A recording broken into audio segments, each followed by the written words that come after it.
नमस्कार, चुनावी विशेष में आपका स्वागत है। और आज हम बात करेंगे उपचुनाव की सभी 32 सीटों पर चुनावी एग्जिट पोल के आंकड़े सामने आ चुके हैं, क्योंकि चुनावी प्रचार थम चुका है।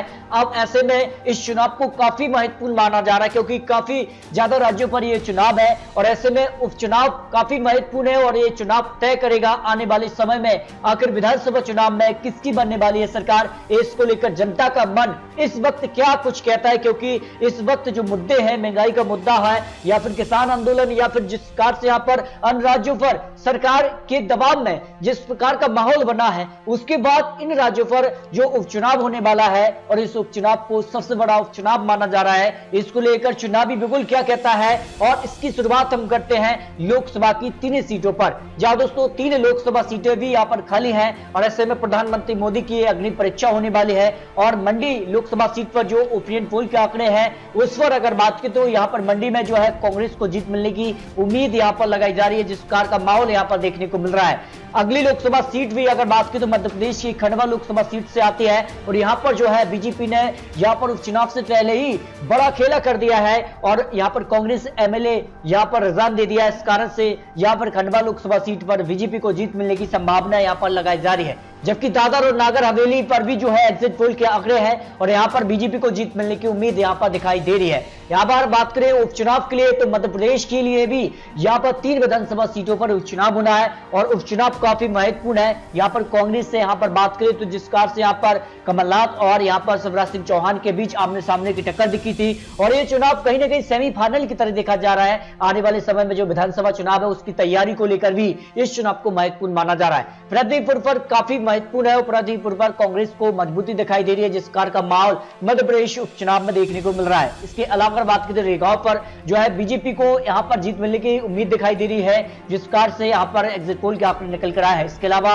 जोबट पर भी जो है बीजेपी को जीत मिलने की संभावना लगाई जा रही है, यानी यहां पर भी बीजेपी को यहां पर फायदा हो रहा है। मध्य प्रदेश के लिए 3 विधानसभा सीटों में से 2 विधानसभा सीटों पर बीजेपी और 1 सीट पर कांग्रेस को जीत मिलने की संभावनाएं लगाई गई है। बात करते हैं राजस्थान को लेकर भी, राजस्थान में जिस कार से माहौल गर्मा चुका है और राजस्थान पर जो है बल्लभनगर सीट पर भी उपचुनाव है और उस चुनाव में कांग्रेस का पलड़ा भारी नजर आ रहा है और बल्लभनगर सीट पर जो है कांग्रेस को जीत मिलने की संभावना लगाई गई है। और कांग्रेस से ही यहां पर दरियाबाद सीट पर भी जो यहां पर एग्जिट पोल के आंकड़े हैं राजस्थान को लेकर, इस पर जो है बीजेपी को जीत मिलने की उम्मीद दिखाई दे रही है। अब आपको बताने के दोनों सीट जो है कांग्रेस की खाली हुई है, लेकिन 1 सीट पर बीजेपी और 1 सीट पर कांग्रेस को जीत मिलने की उम्मीद दिखाई दे रही है। अब बात करते हैं तारापुर सीट को लेकर। तारापुर सीट जो है यहां पर बिहार की खाली हुई है और ऐसे में अगर बात करें जिस तरह से माहौल अब जो है बिहार में गर्मा रहा है और अगर यहां पर तारापुर सीट पर आरजेडी को जीत मिलती है तो बड़ा यहां पर खिला हो सकता है, जिस प्रकार का माहौल है। और जिस प्रकार से यहां पर तारापुर हो या फिर यहां पर कुछ भी स्थान पर जो है यहां पर लालू प्रसाद जो है यहां पर काफी महत्वपूर्ण भूमिका में रहे हैं, इस कारण से यहां पर बड़ा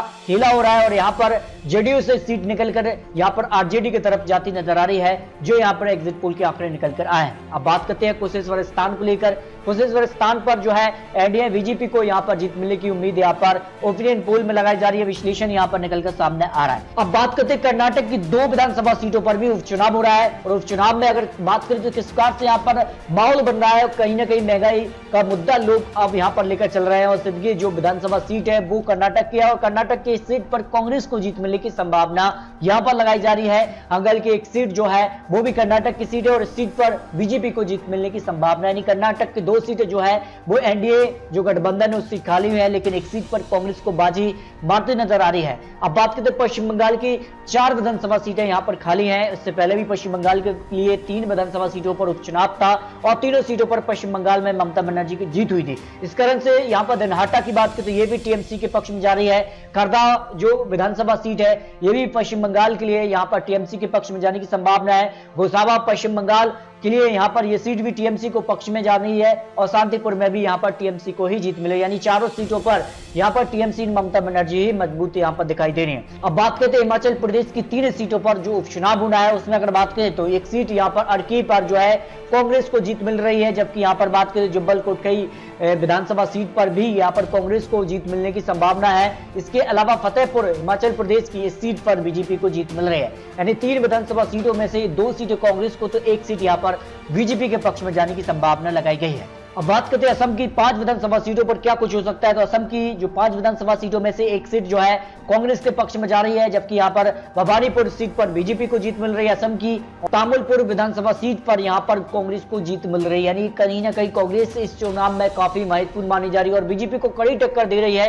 अब तक जो 22 सीटों के यहाँ पर जो चुनाव है उसके लेकर ओपिनियन पोल में अगर बात की तो कांग्रेस को करीब 8 और अन्य को 5 और बीजेपी को 9 विधानसभा सीटों पर जीत मिलने की संभावना यहाँ पर लगाई जा रही है। अब बात करते हैं असम की ही मरियानी जो विधानसभा सीट है, इस पर भी उपचुनाव है और यहाँ पर बीजेपी को जीत मिल रही है। और यहाँ पर बात करें थोड़ा के लिए तो थोड़ा पर भी बीजेपी को जीत मिल रही है, क्योंकि विधानसभा चुनाव में बीजेपी ने अच्छा परफॉर्मेंस असम में किया था, इस कारण से उपचुनाव में भी बीजेपी को यहाँ पर फायदा हो रहा है।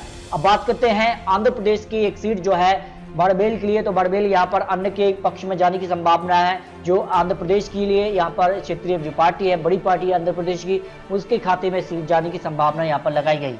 जबकि यहाँ पर बात की तो महाराष्ट्र के लिए यहाँ पर देवगौड़ा जो सीट है वो महाराष्ट्र की सीट है और यहाँ पर बात की तो कांग्रेस को यहाँ पर फायदा हो रहा है, क्योंकि कांग्रेस की ही सीट यहाँ पर खाली है और कांग्रेस को ही यहाँ पर महाराष्ट्र में जीत मिलने की संभावना यहाँ पर लगाई गई है। जबकि हरियाणा की इलाहाबाद में बीजेपी को झटका है, बीजेपी की सीट ये खाली हुई है, लेकिन इलाहाबाद में यहाँ पर कांग्रेस को जीत मिल रही है। जो किसान आंदोलन है उसका फायदा यहाँ पर कांग्रेस को मिलता नजर आ रहा है, जो यहाँ पर ओपिनियन पोल के आंकड़े सामने आए। जबकि तेलंगाना की हुजूराबाद सीट पर अगर आंकड़ों की बात की तो इस सीट पर भी यहाँ पर तेलंगाना पार्टी को ही यहाँ पर जीत मिलने की संभावना यहाँ पर लगाई गई है। इसके अलावा मेघालय की 3 विधानसभा सीटों पर भी उपचुनाव है और 3 सीटों में से यहाँ पर बात करें 2 सीटें यहाँ पर मेघालय यानी अन्य के खाते में और 1 सीट यहाँ पर बीजेपी के पक्ष में जाने की संभावना यहाँ पर लगाई गई है। यहाँ पर बात करें तो अब तक सभी 32 सीटों में से, जिसमें अगर बात करें तो 3 लोकसभा सीटें और 29 विधानसभा सीटों पर जो उपचुनाव है और उपचुनाव का ओपिनियन पोल सामने है, इसमें बीजेपी को 12 जबकि कांग्रेस को 10 और 10 अन्य के खाते में जाने की संभावना यहाँ पर लगाई गई है। यानी उपचुनाव में बड़ा झटका यहाँ पर लग सकता है।